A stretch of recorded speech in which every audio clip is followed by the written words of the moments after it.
नागपूर महानगरपालिकामध्ये मनोनीत सदस्य यावरून एक वाद पेटला आहे, ज्यामुळे काँग्रेसचे दलित नेते जे आहे आमदार नितीन राऊत यांनी आपला राजीनामा देण्याची घोषणा करून टाकली आहे। त्यामुळे एक वादळच नागपूर काँग्रेसमध्ये उठला आहे। नेमकं हे वादळ काय आहे आणि यामागचं कारण काय आहे हे जाणून घेण्यासाठी आपण आज उत्तर नागपूरमध्ये आलो आहे। आपल्यासोबत ज्यांचं नाव मनोनीत सदस्य म्हणून पुढे करण्यात आलं होतं ते नेते बंडोपंत आपल्यासोबत आहेत, त्यांच्याशी आपण बोलूया। मला सांगा की नेमका हा वाद काय झाला?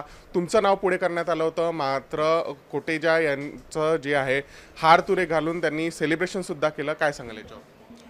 मला शेवटच्या क्षणी जेव्हा ही कल्पना नगराध्यक्ष असोत किंवा पक्षनेत्यांनी ही सूचना करायला पाहिजे की आमच्या इथे 2 आमदार आहेत आणि दोन्ही आमदारांना एक उमेदवार त्यांनी द्यावा असं ठरलं होतं पक्ष पातळीवर, परंतु या ठिकाणी त्याचं पालन करण्यात आलं नाही आणि पक्षनेत्यांनी 2 नावे अतुल कोटेचा आणि विकासजी ठाकरे यांचे पुत्र केतन ठाकरे यांचे फॉर्म अगोदरच भरून सबमिट करून टाकले आणि मी जेव्हा त्यांच्याकडे गेलो तर त्यांनी टाळमटाळ करून मला 3 वाजेपर्यंत ताटकळत ठेवलं की तुमचं नाव हे करते आहे आणि फॉर्मवर शेवटच्या क्षणी सही केली माझ्या।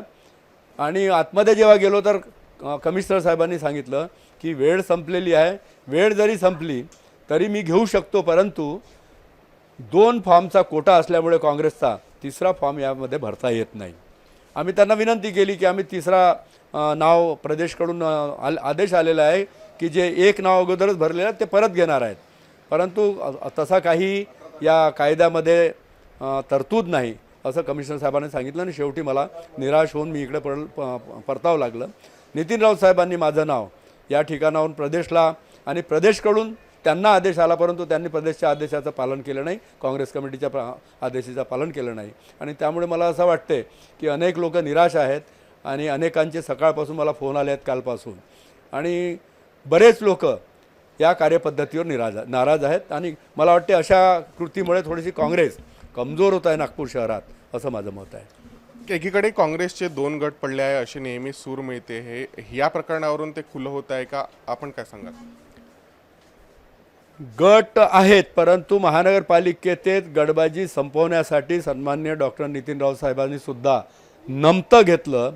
त्यावेळेस सुद्धा अनेक तक्रारी झाल्यात, परंतु डॉक्टर नितीन राऊत साहेबांनी नमतं घेऊन आपल्या कार्यकर्त्यांना तिकीट देण्यामध्ये त्यांनाही थोडंफार त्यांनी समझोता करून घेतला आणि कोणताही वाद नागपूर शहरात होऊ नये याचा त्यांनी प्रयत्न केला, परंतु मनोनीत सदस्यामध्ये पुन्हा हेच प्रकरण पुन्हा घडलं आहे आणि गटबाजी जी नेहमीची असते ती पुन्हा आता दिसते आहे।